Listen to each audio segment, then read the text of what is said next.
This is CGTN, China Global Television Network.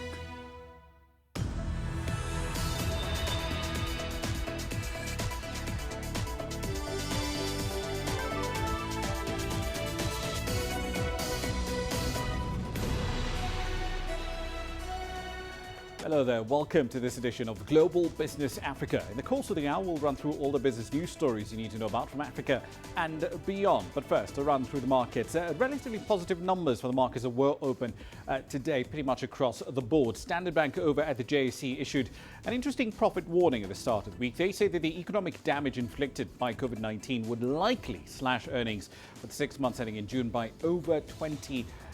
We'll actually get the numbers on the 20th of August. The company shares are down by about 41% so far this year. Until March, it actually did closely track the top 14 of all share indices at the JSE, but since then it's done way worse. Kenya's NSE was closed as the country was marking the 57th anniversary of the day it gained internal self-rule.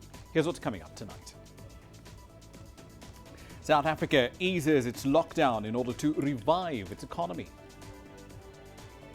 Egyptian authorities take advantage of empty streets to rehabilitate the country's roads. And we'll take a look at Zimbabwe's breakout film Cook-Off as it premieres on Netflix. All that and more is in the pipeline for you tonight. But let's start in South Africa. Authorities over there have embarked on a process of reviving its economy, Africa's most industrialized, with a partial lifting of a coronavirus lockdown. Now, this essentially will allow citizens to run errands and businesses will be able to resume business essentially at full capacity. The measures initiated by the government have resulted in a downward economic spiral as the country's central bank forecasts an economic contraction of 7% this year. This downgrade to level 3 lockdown has raised concerns in some quarters over fears of an increase in the number of coronavirus cases. Right now, the country has 32,600. Following the easing of these restrictions, the rand gained a little bit against the dollar. It was nearly 0.8% higher on the day. All right, then, so let's explore this in a bit more detail. Angela Coppola joins us now live from Johannesburg with more data. So give us some context around this lockdown levels, Angela. What is allowed and what is not allowed as part of a level 3 restriction?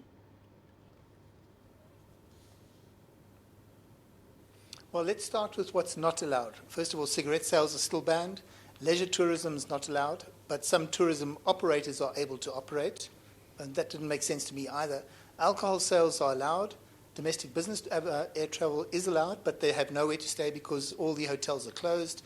Mining's allowed to ramp up now to 100%, but 5 to 10% of its staff are in neighbouring countries, so they can't report for work yet because, of course, as you know, the borders are still closed.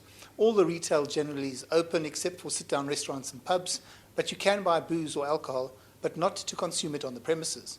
Construction and manufacturing are open and up and running. Schools, some of them are open, some of them are still closed. That's only going to happen next week for those grades 7 and 12. So it's a bit of a mixed match at the moment, Ramah. Indeed. So we'll get to that contradiction around liquor and cigarettes in a moment. But the country has over 30,000 COVID-19 cases right now. What sort of data are the authorities in Pretoria watching in order to make a decision either to go back to level 4 or to go to a level 2 lockdown? Well, look, at the moment, it's all about the hotspots. It's about local and regional hotspots where there are generally 5 or more positive cases per any number of up to 100,000 people. For example, in Gauteng last week, the Premier actually declared the West Rand, which you know is a high-density mining area, a hotspot, after AngloGold began testing its returning workers as part of their ramp-up plans. They got a large number of positive results from the community that's around them. If more hotspots do develop, those areas or regions could then be declared level 4 or even level 5. So the national declarations appear to be a thing of the past. Provincial, local and regional declarations could well be the way forward as the government tries to manage that process, Ramah. The ABSA PMI reading for the month of May, that came in at about 50.2, barely into expansion territory compared to the April reading. But given the restrictions that were in place right across the country at that point in time, what exactly did drive that index higher? Well, Raman, to say that that data print was surprising is an understatement. And that's according to the economist at the Steel and Engineering Industries Federation of South Africa, SEFSA. It ticked up in May despite that subdued economic activity. Essentially, what she's saying is it shows that the purchasing executives are keen to start working and restarting those production processes, specifically in the manufacturing sector. That move to level 3, which started today, is seen as good news. The PMI, of course, as you know, is a lead indicator and plays a vital role in influencing how producers and relevant stakeholders in the broader manufacturing sector view the months ahead. That's looking at May and June. So the purchasing managers remained upbeat. Let's see what happens to the June print, though, because operations will be up to full speed. The question is, though, where is the market, and are they going to be able to sell their products? Raman? Indeed. Speaking of the market, let's get back to that contradiction. So liquor stores can now open for fixed number of hours every day, but tobacco sales, and this is essentially roughly the same product, they're both narcotics essentially, are still banned. As BAT is challenging this policy in court, what argument are they making? Well, look, it's understood that BAT-SA went to the Cape High Court today to try and get a date in which they could be heard, in which they could challenge this ban. They're waiting, in fact, we're waiting for clarity on that. This isn't the first time, though, that BAT-SA has threatened legal action. A couple of weeks ago, you'll recall, they threatened to go to the courts. That was when the government did that famous about turn of theirs and extended the ban on local sales of cigarettes and tobacco products between levels 5 and 4. BAT-SA are saying that it's suing government, and here comes the nib, because the ban threatens the survival of the legal tobacco sector and the livelihoods it directly supports. Remember, of course, that BAT holds around 78% of the legal cigarette market in South Africa, so they could be talking to their book there. The corporate governance minister, meanwhile, did extend the ban from 4 to 3 level, saying it was hoped that people would give up smoking, because BAT is arguing that the ban only pushed the addicts into the arms of the black market. Aman? Indeed, fascinating policy contradictions. Let's see how this does play out a little later. Angela Coppola, live in Johannesburg. Thank you. Now, we're still in South Africa. As we mentioned in that conversation, alcohol consumers are celebrating. They're pretty happy. Liquor shops around the country reopened for business today. Now, this comes after the government eased lockdown restrictions. The country moved from level 4 to level 3. Now, the announcement saw queues building up outside liquor stores in Johannesburg as customers loaded trolleys with beer, wine and spirits. Liquor stores are now permitted to open for a set number of hours every day as the government embarks on trying to revive economic activity in Africa's most industrialized nation. It's obviously good stuff that we open again, but in terms of business, it's going to take a while to get there. And personally, I foresee that your Thursday is going to become your Friday, Saturday, Sunday. Today, I feel happy because it's been a while since I had a beer. The last time I had one was in February, so I feel happy today. I've been thirsty. But as for lockdown, I think being lifted, that was a good decision, especially for the economy.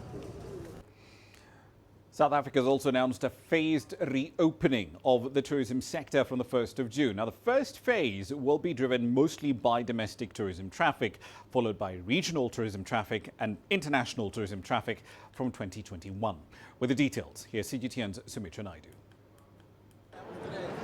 According to Stats SA, over 15.8 million people entered South Africa in 2019. This number covered regional and international travellers, a slight decrease from 2018, but still a substantial number of arrivals.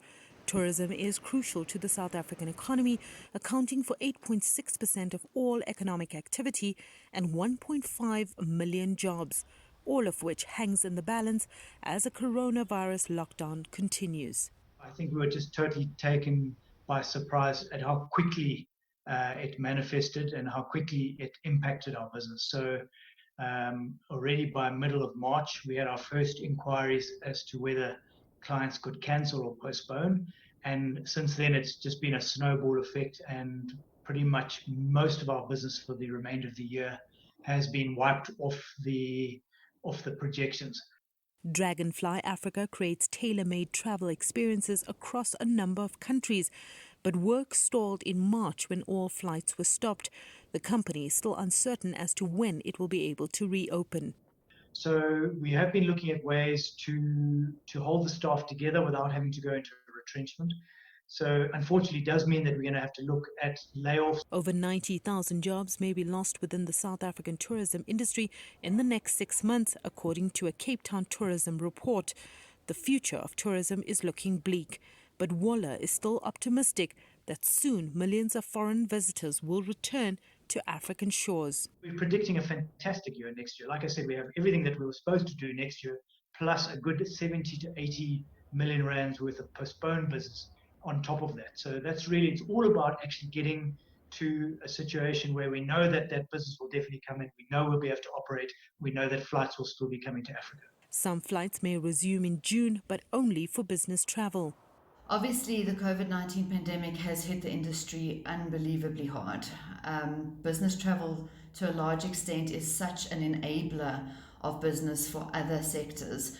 And I think with the business travel sector being hit as hard as it has, it's really had a ripple effect on a lot of other companies and sectors within the South African economy. South African tourism is expected to open in the coming months, but a strong revival will depend on the willingness of people to travel during COVID-19. Sumitra Naidu, CGTN, Johannesburg, South Africa.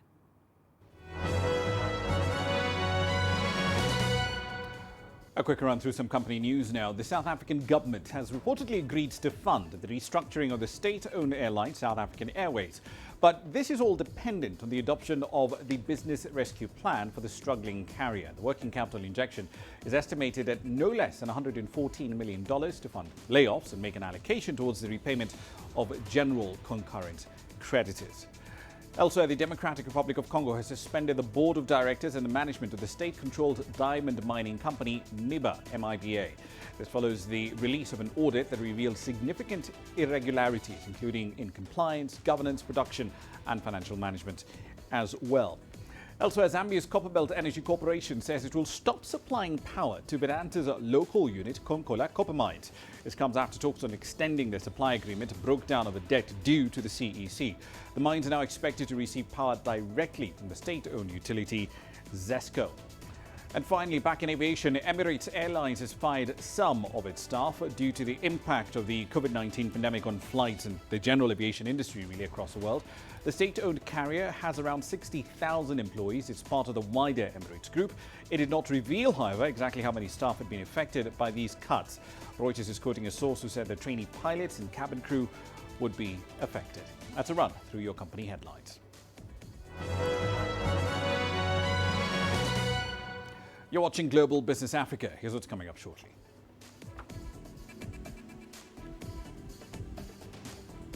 Legislators in Tunisia pass a loan agreement of over $74 million to support startups in the country. And Egyptian authorities are taking advantage of empty streets in order to rehabilitate the country's roads.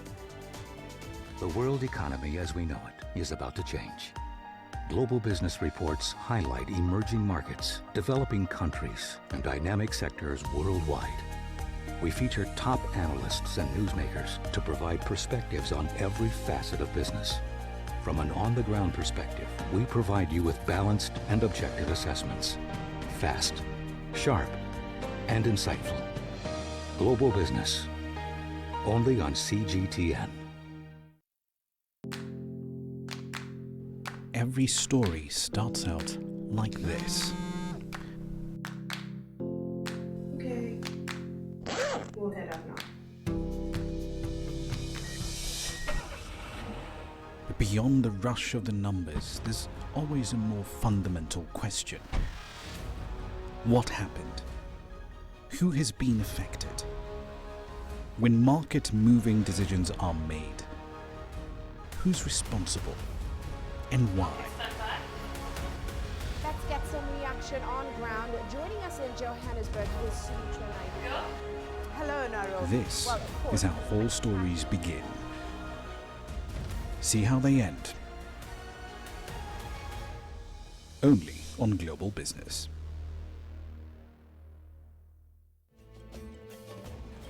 There's more to this place than just glorious landscapes. There's more to it than just, say, Table Mountain or glorious, endless salt flats.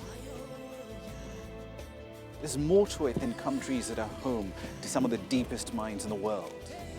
There is so much more to this place, even if it is home to some of the finest diamonds on the planet. It is the sheer diversity of the people who call Southern Africa home and the relentless drive to make it a better place that make it so special. And we know that because this too is home.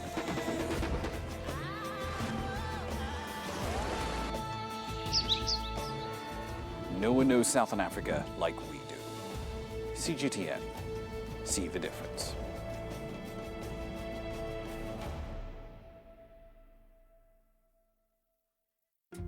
Africa is the nexus of enterprise, and global business will tell you why it matters. From the mega investment projects to multi-billion-dollar mergers and acquisitions. Africa today collects, just in terms of revenues from taxes alone, $545 billion a year. If you take 10% of that and you devote it to the energy sector, problem solved. All this on Global Business, weekdays at this time on CGTN.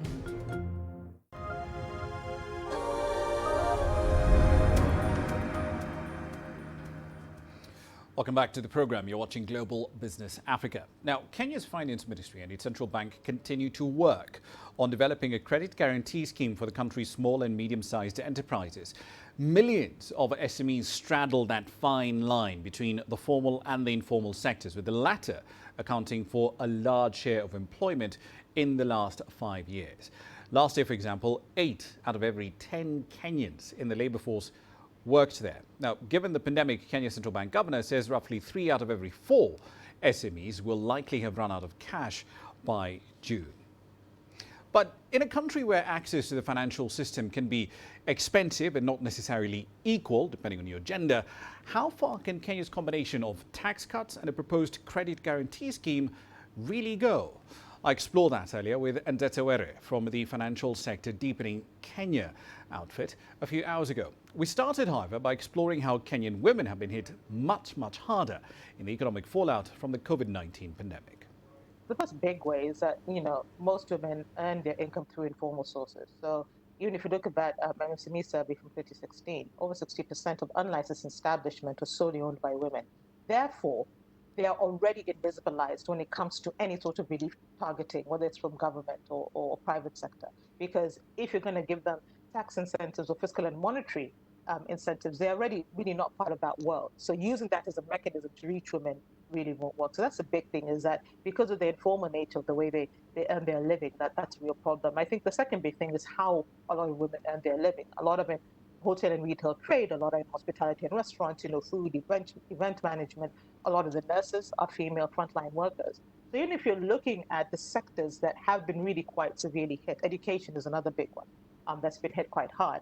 A lot of the sectors from which women are earning an income have been disproportionately hit, and therefore they're sitting in the sectors that are sort of being really knocked on by COVID-19. I think the third big thing is the fact that a lot of women don't have as deep an asset base to draw on during emergencies. If you look at the way women tend to finance, whether it's their business or emergencies, informal finance is a very important role. These are chamas, these are SACCOs that are informal, and because of all the restrictions around COVID, these chamas are not meeting, these small savings groups are not meeting. So even the emergency mechanisms that women had obviously are not there. And of course, friends and family are now really a lot more strained in terms of income sources. So even the financial systems that women had created to buffer themselves from precisely this sort of situation have really been eroded. One of the other things that you cover in the paper is that a crisis like this has spurred the rise of more remote work, the use of more digital services. For example, we're doing this interview through Cisco WebEx. You've got companies,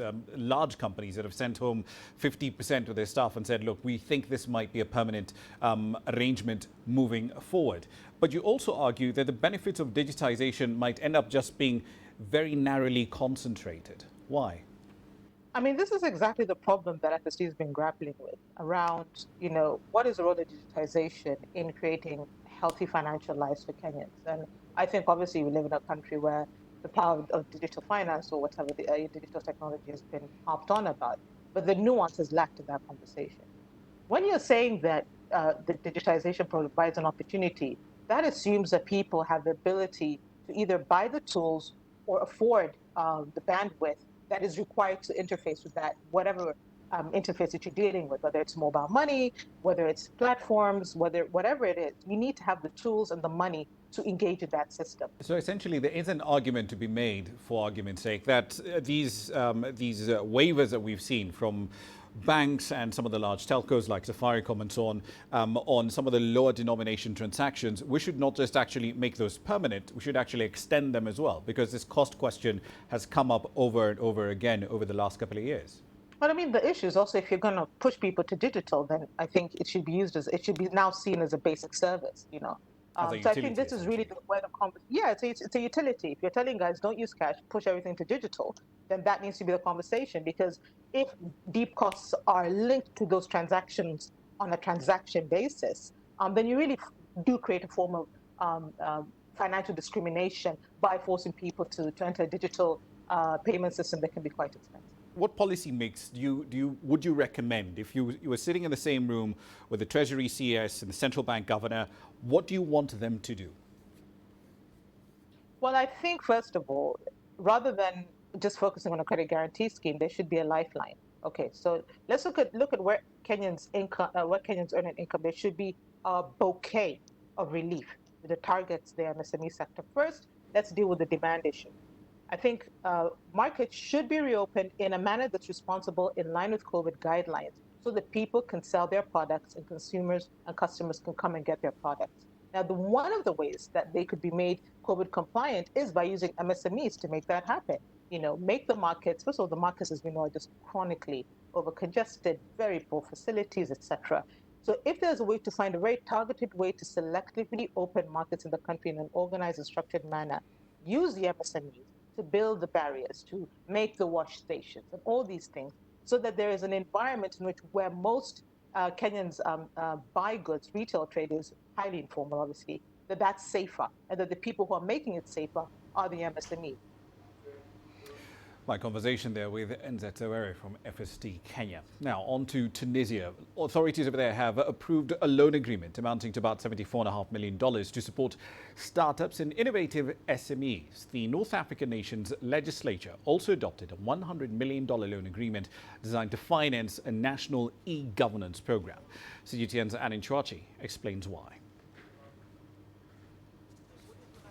The first loan agreement signed between the Republic of Tunisia and the International Bank for Reconstruction and Development aims to help Tunisia achieve the objectives of a 5-year program for the creation of 1,000 startups and consequently the creation of 10,000 jobs. The first objective of this loan is to support the state budget. Tunisia lacks financial resources to implement its structural, economic and social reforms. The current pandemic has caused the loss of tens of thousands of jobs. Now, the state must find ways of creating jobs by seeking foreign loans. The parliament has also adopted an €89.2 million loan agreement to finance an e-governance program and strengthen the digitization of administrative services. The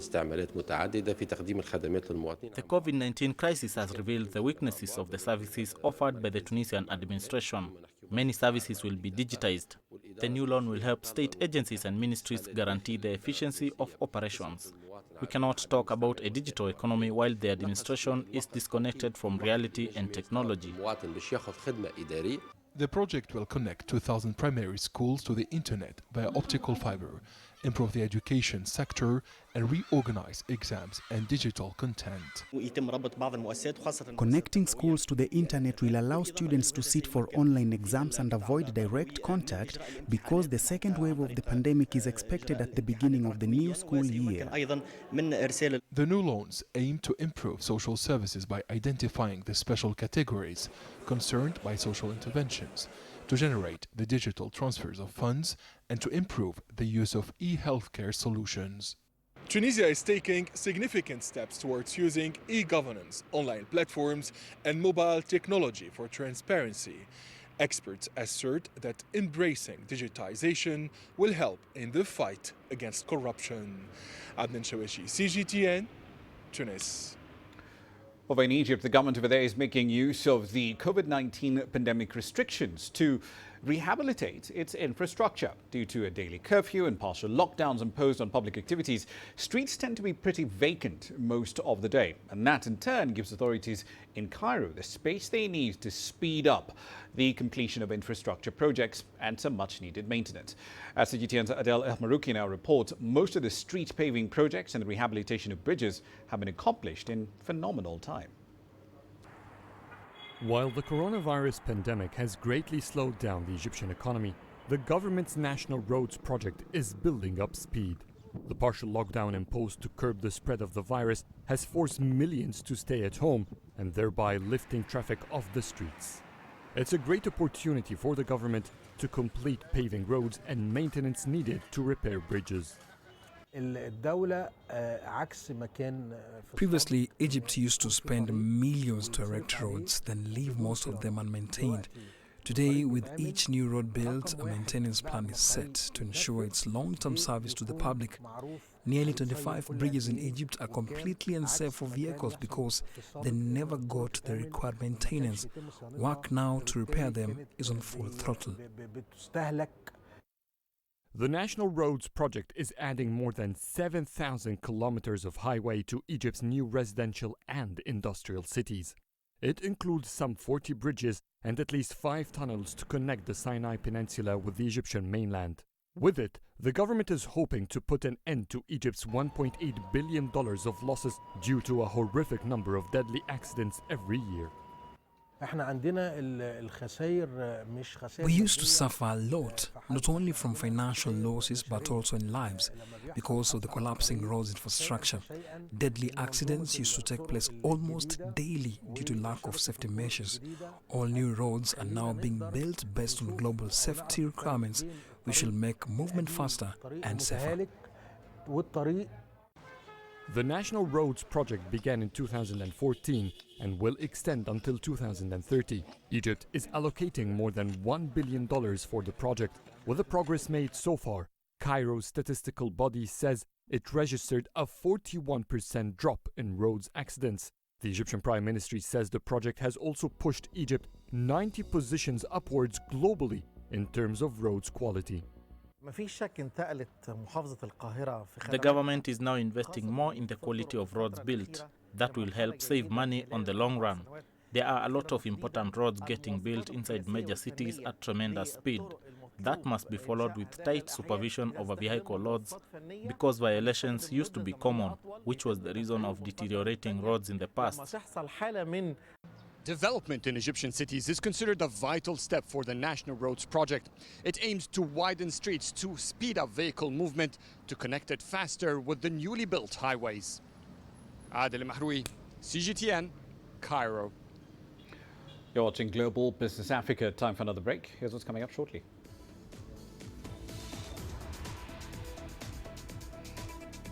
We'll explore how the world's second largest economy continues to recover from its COVID-19 lockdown.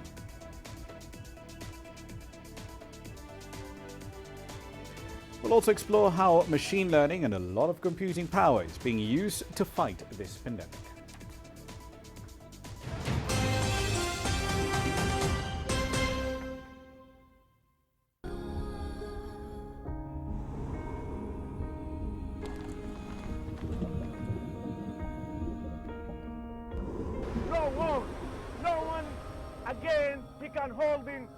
Machine guns from police forces toward the protesters.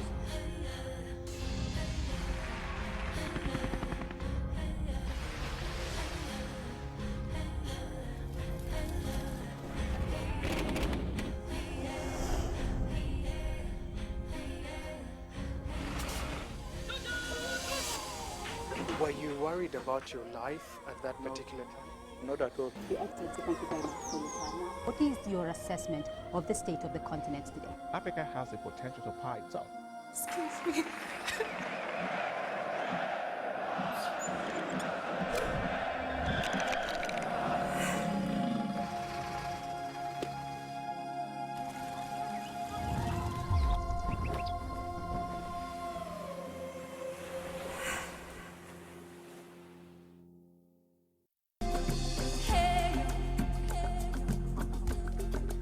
Accra is my kind of city. That's because when I'm here, I feel like I'm back home in Lagos or Abidjan, which are two of the major cities I grew up in.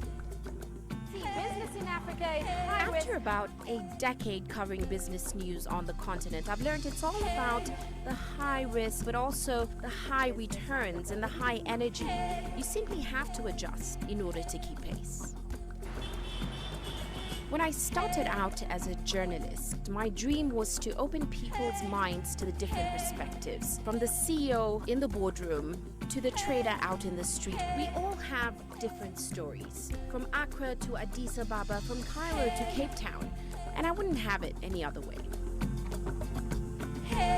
Here at CGTN, we realize that Africa is on the move, and it's moving fast, but we're moving right along with it.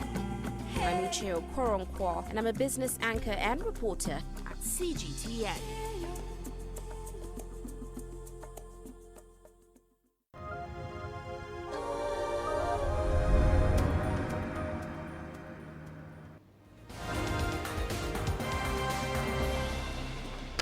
Welcome back to the program. These are some of the stories making your headlines at this hour.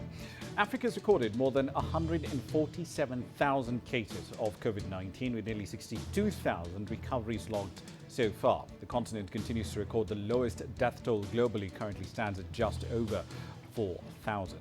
Elsewhere, the Health Ministry in the Democratic Republic of Congo has announced a second Ebola outbreak in the western part of the country. This new outbreak is over 1,000 kilometers away from the current outbreak in the east, which was near its end. 5 people have tested positive for the hemorrhagic fever, and 4 of them have died in Mbandaka City. It's in Equateur province.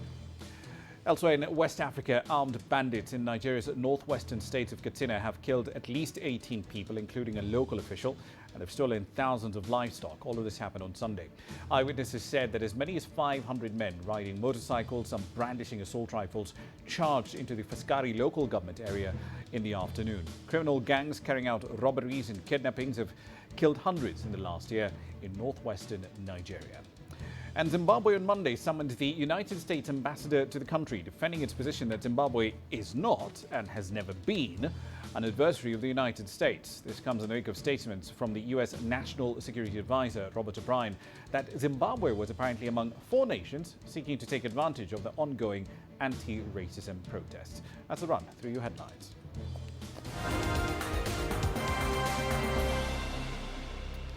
On to China now. The world's second largest economy continues to recover from the coronavirus-led lockdown that started in January. The latest PMI data coming out of there indicates that it slowed growth in May compared to April, but it still did expand for a 3rd consecutive month.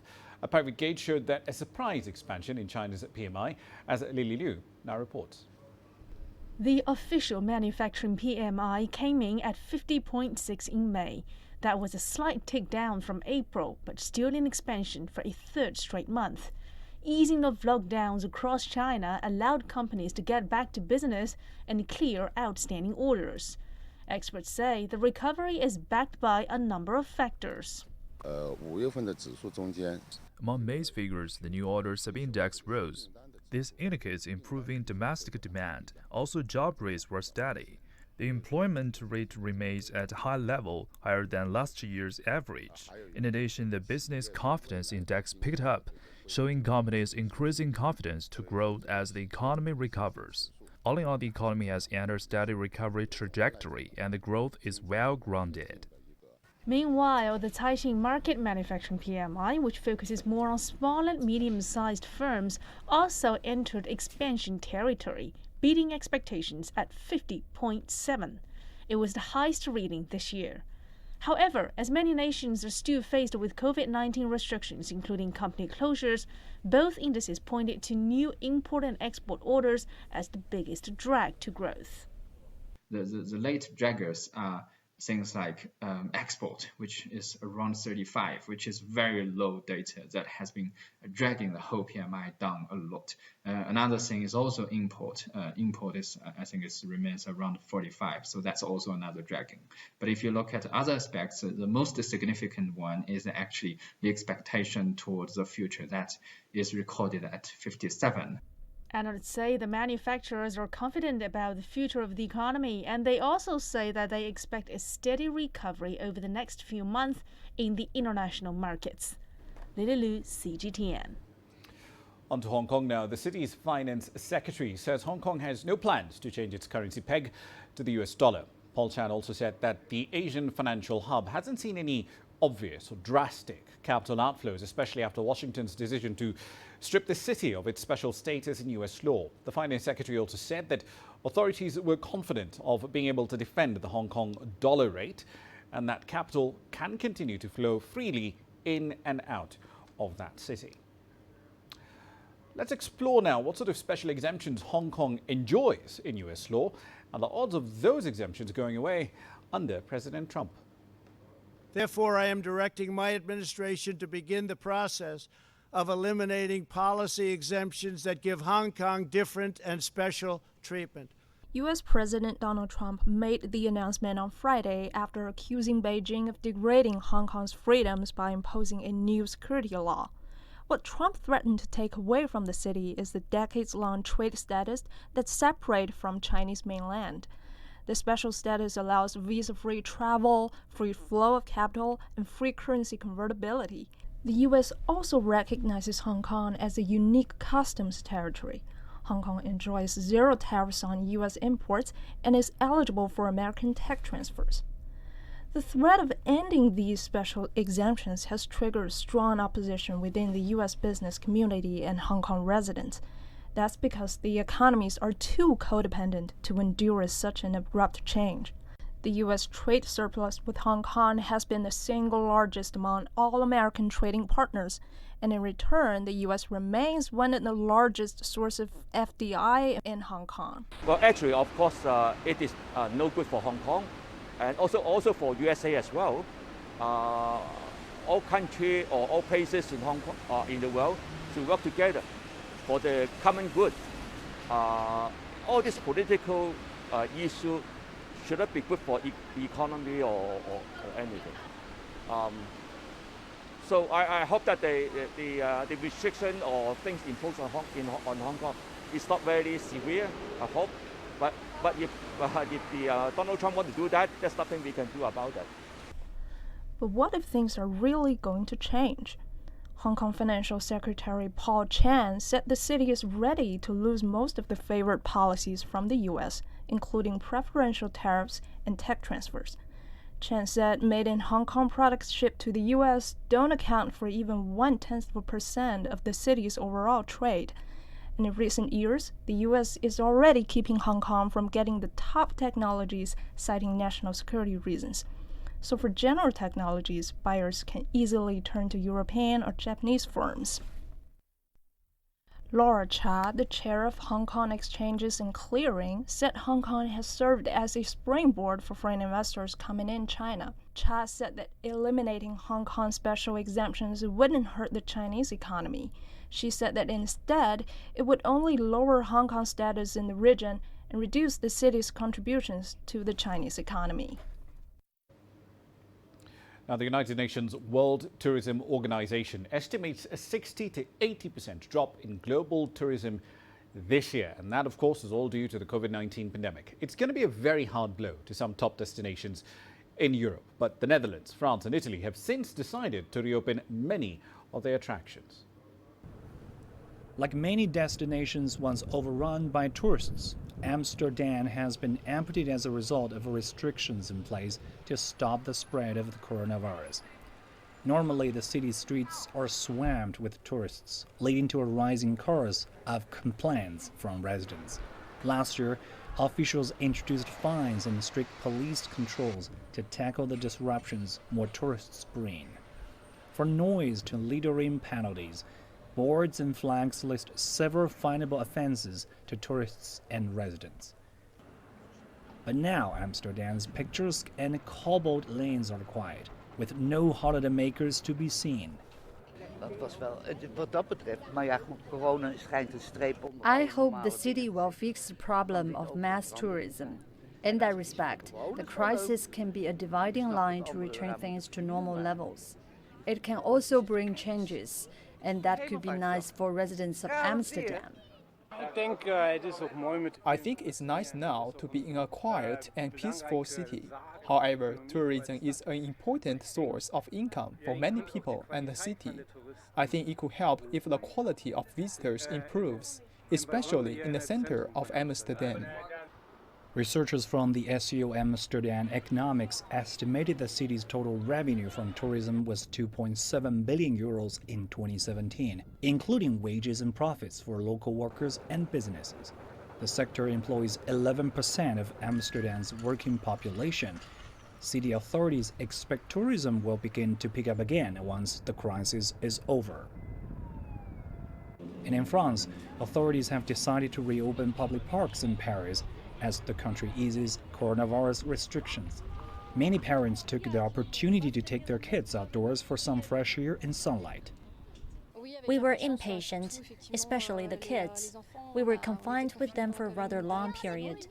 Even if we had a balcony, we were really cut up from the outside. So for the kids to be able to play outside, ride their scooter, and us to see people and appreciate all those nice big Parisian spaces is really amazing.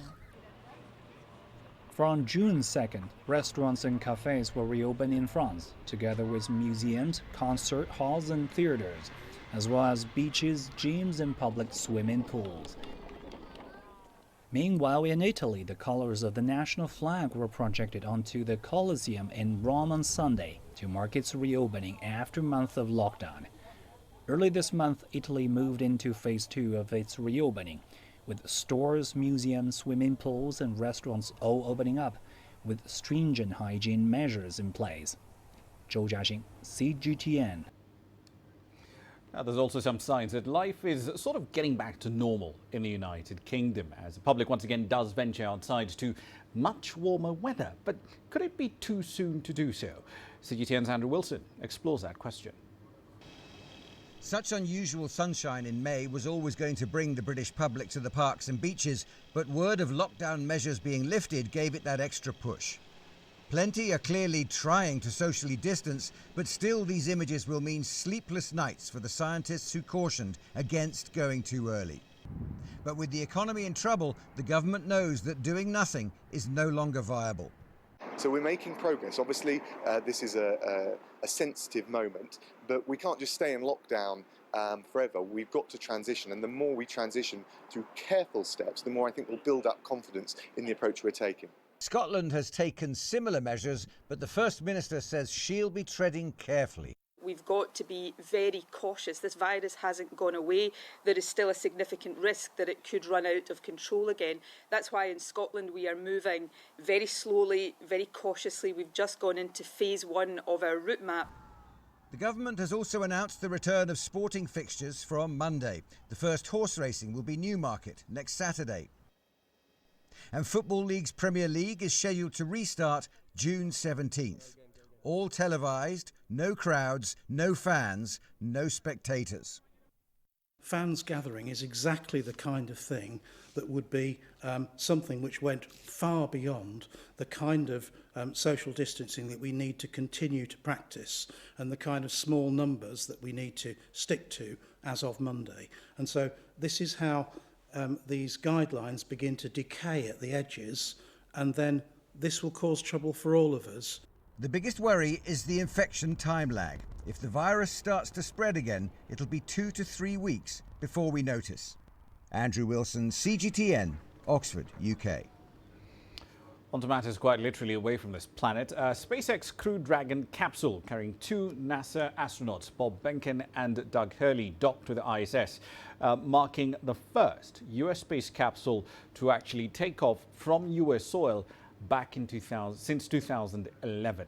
Just 19 hours earlier, the launch from Florida by SpaceX, it's a private rocket company set up and owned by the billionaire entrepreneur Elon Musk, also marked the first time that a commercially developed space vehicle has carried American astronauts into orbit, while other missions into space have been operated essentially by NASA. Now, a SpaceX Falcon 9 rocket lifted off from the Kennedy Space Center at 19:22 GMT on Saturday for the journey to the ISS. We sure appreciate that, sir. It's obviously been our honor to be just a small part of this. We have to give credit to SpaceX, the Commercial Crew Program, and of course NASA. It's great to get the United States back in the crewed launch business, and we're just really glad to be on board this magnificent complex. Machine learning is playing an increasingly vital role in the fight against COVID-19, especially in China. CT machines that essentially are working hand in hand with machine learning programs can help doctors to better analyze scan results, and robots are helping to disinfect rooms and deliver meals. CGTN's Wu Lei has the details. Doctors say most coronavirus patients had abnormal findings on their chest scans. One of the key points for these doctors is to evaluate the lungs infections from thousands of scans each day. While Dr. Zhang Mingming believes AI-powered CT machine can offer more help. AI can help doctors detect something we can't see through our eyes. For example, it can detect these tiny nodules. They can also evaluate the cumulative volume and severity of the infection in detailed data. Dr. Zhang believes more supporting data and first-hand experiences are needed to keep improving its performance. They are now working with two leading Chinese AI companies on the overall application. One is E2 Technology, which is one of the first group of high-tech companies to deploy their AI-enabled CT scan system in Hubei and other provinces in China. This system has three major features. It can quickly evaluate and diagnose the scan result, show precise detection of infection severity, and offer comparisons of treatment options. This will save doctors more time so that they can take better care of patients. So far, E2 has cooperated with over 200 medical institutions across the world. Many of their products have been exported to a number of European countries, including Italy and Poland. To improve efficiency and reduce labor costs, hospitals and other public places are likely to use more AI-powered products. Many Chinese high-tech companies aim to seize opportunities to expand their global market. Gaussian Robotics is another leading manufacturer of autonomous robot cleaners. Since the outbreak of coronavirus, they received more domestic and overseas orders. Many hospitals have contacted us to place orders, hoping to disinfect and clean using robots. So far, our robots have been sold to 20 countries with 300 kinds of applications. Many companies say one of the major challenges is to maintain and upgrade the software for the growing number of smart machines.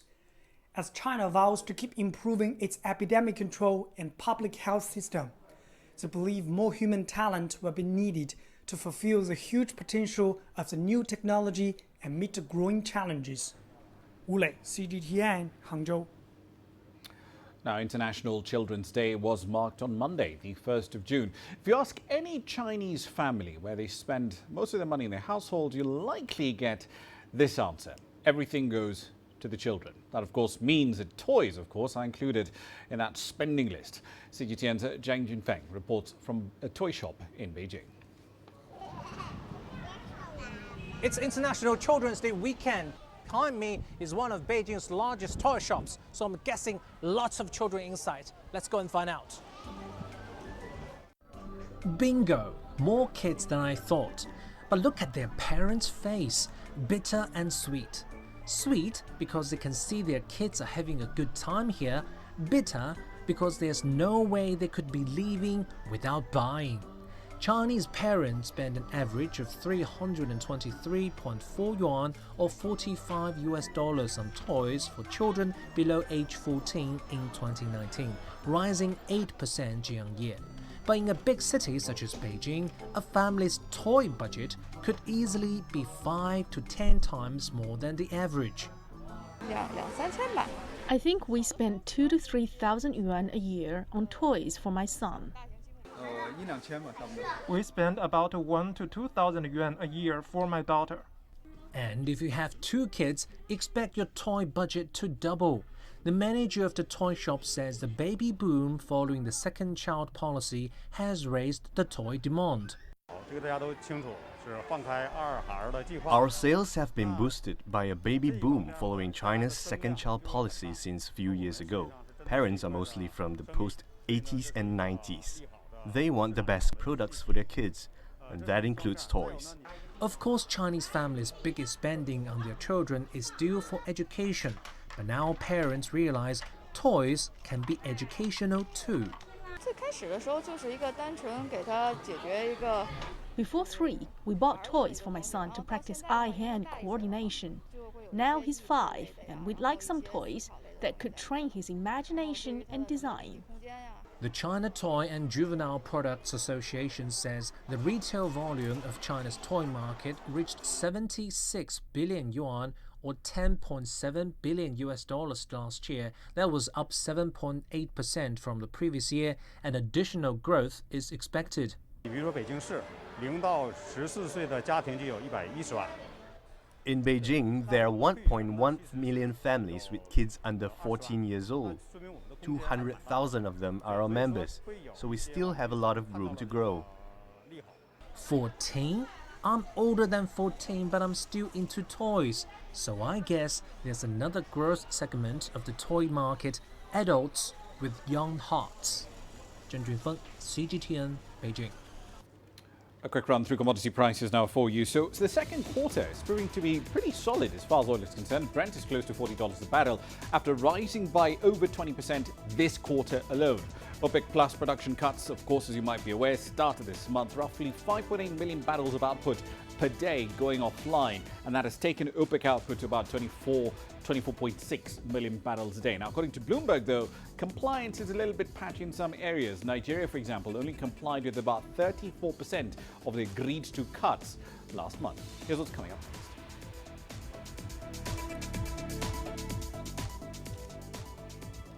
We're looking at love brewed in an African pot when he comes back with Zimbabwe's breakout film, Cook-Off. You don't find the stories of North Africa by sitting on the sidelines.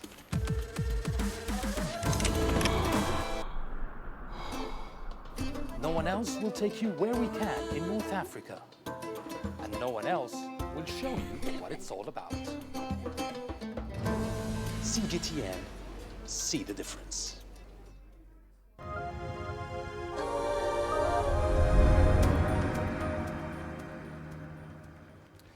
Welcome back to the program. A recycling plant in Tanzania's port city of Dar es Salaam has traded paper for plastic bottles, and now it's started to make anti-coronavirus face shields. They're being snatched up by hospitals and healthcare centres worldwide, or rather nationwide to be specific. CGTN's Jane Keo has that story on Grassroots. Did you know that enough plastic bottles are tossed each year to circle the planet 4 times? A company in Dar es Salaam has been collecting and recycling these for local and international markets, but the operations have not been spared by the coronavirus pandemic. We were supposed to export some of the material very earlier, maybe February or March, but we couldn't do that just due to the lockdown. Like our customer in India, India was in lockdown. Before the pandemic, Zaidi recyclers would make a profit of an estimated $40,000 a month from the collection and processing of paper waste. But unlike most businesses, the company has managed to keep all its 38 employees thanks to the manufacture of these plastic face shields. So far, we are capable of making more than 1,000 units in a day, and so far we have made more than 6,000 units. Actually, we have made and distributed more than 6,000 units, which is equivalent to 10,000 USD sales in just a space of one month. We have encountered extra cost, whereby some of the critical employees, we have provided them with extra transport so that they would not, come into contact with, many people, so that at least the operations, will go on smoothly. Zaidi Recyclers has partnered with Tanzania's Recycling Association to make the face shields that are sold for about $2 each. The first procedure is to cut the plastic bottles, the bottom part and the upper part. Make sure that you size it into very equal and not sharpened to disturb your face once you put it on. And the second step is to bind the rubber together with the elastic band. After that, you have to make sure that the elastic bands and the rubber are in a quiet positions, not to move or to later on strip off. Tanzania's President John Magufuli recently announced plans to reopen universities and allow the resumption of sports and international flights if the decline in new coronavirus infections continues. Unlike most other African countries, the government has gone for days without publicly releasing the COVID-19 updates. According to WHO, Tanzania has 509 confirmed cases, 21 deaths. Jill Keo, CGTN. The Zimbabwean breakout film Cook-Off premiered on Netflix on Monday. Its makers are banking on its debut on the world's leading entertainment streaming service to expose the country's film industry to a global audience. CGTN's Beryl Oro has that story. I think I missed my chance. Life isn't fair, Shanae. You go to school, you have big dreams. She's such a disappointment. Zimbabwean film Cook-Off, a romance about a struggling single mother who finds love during a cooking competition, premiered on Netflix, a debut that its makers hope will propel the country's small film sector to global audiences. You should enter, Mom. I really think you could do it. This is for professional chefs. I wouldn't stand a chance. What is it? We've entered you into the cooking competition. What? Cook-Off being on Netflix, it's a big foot in the door. It's a big hello. This is Zimbabwe, we're here.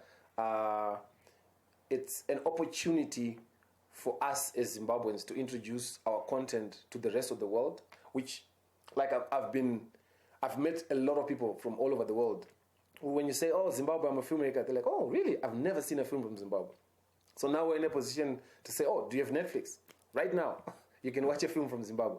Because back then, we didn't have that big a platform for you to get recognized. And for us, it's a very big feat, because considering, like, I think there are only maybe 3 countries in the whole of Africa that are on Netflix, if you think about it. And here we are, we've made it onto the platform. So it's a really a big deal to us. Zimbabwe often grabs headlines for its economic woes and political crises, but Njago would like to present his country in a new light, away from the plagued view. I wanted the world to know that there's more to Zimbabwe than what they hear. We also fall in love. We also enjoy nice food. We also have very nice stories. This was all a mistake. One last thing. With a production budget of only $8,000, he used his personal relationships with the cast, the crew, and equipment hire companies to sign deferred contracts, until Netflix, the world's leading entertainment streaming service with 189 million paid viewers, came knocking 2 months ago. I didn't think you were a quitter. I can say yes, we've made a return on investment from the production. We're now able to pay the deferred bills we had, the cast and the crew. You know, everyone can get paid from it. And like, I don't wanna lie, we should appreciate the Netflix deal, because that would probably, it might have happened later or taken longer, but for now it has happened through the Netflix deal. We're eliminating the weakest each week. The low-budget film was shot in 2017 and has won several awards at international film festivals, including Netherlands and the United States. The film creators are now in talks with Netflix about possible future productions. Beryl Oro, CGTN. And more positive news to wrap up the hour. So the rand did start the week on a relatively positive note. It is clawing back some of the losses it's made against the American dollar in the first quarter. It actually is up by over 4% in the second quarter of the year. Today's performance just added to that tally was about 0.4% higher, 47.04. Now, the continent's most industrialized economy, as we pointed out, is easing its lockdown from today, letting mines and factories run at full capacity. We'll update you on exactly how that plays out right across South Africa in future bulletins. For now, that's it for this edition of Global Business Africa. As always, we'd like to hear your thoughts on the content you've seen on the program in the last hour. There are many ways to get your thoughts back to us. All of them are on your screens right now. I'm Ramah Nyang in the Kenyan capital, Nairobi. Thank you for your company in the last hour. The news continues on CGTN.